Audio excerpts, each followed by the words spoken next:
I do have a specific question that Chairman Smith would have asked had he been here, and I'm going to read it. There's been discussion in DRC of the formation of a government of national unity as the best remaining means of resolving what has become a post-election crisis. Similar responses to flawed elections in Zimbabwe and Kenya have not been successful. You have stated that the administration is not promoting a coalition government. What then would be your response to efforts to form a government of national unity in the DRC?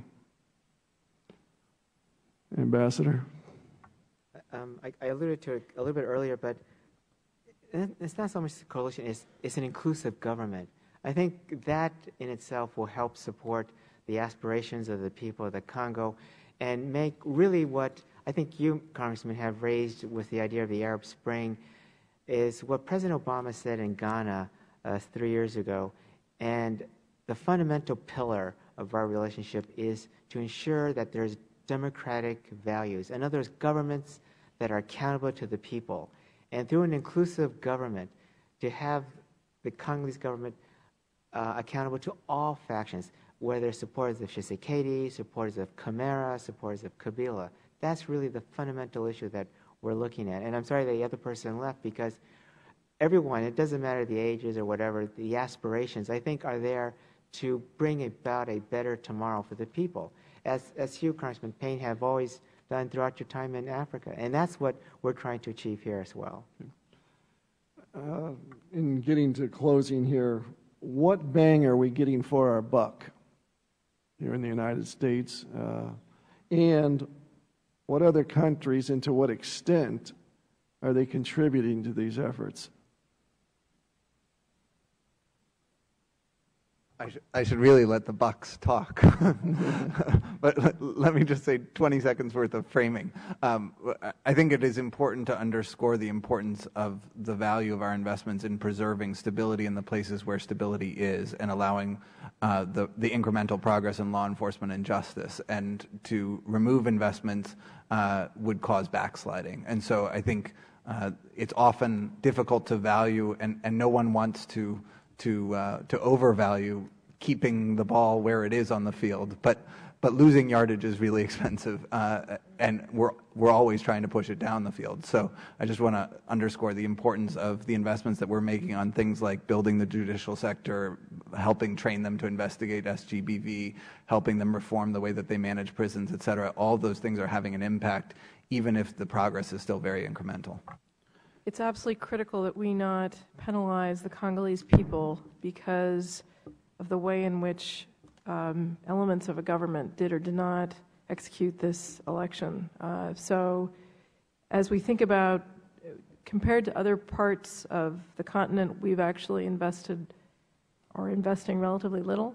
And remarkably, we have, as I think others have alluded to, some small investments have yielded some very interesting results where, for example, working with citizens in local government, having citizens hold accountable local governments to make sure their tax receipts are going to support what the authorities say they're supporting. I totally agree with the idea that going forward, an emphasis on a new cohort and leadership is really critical, and I think that's true across the continent.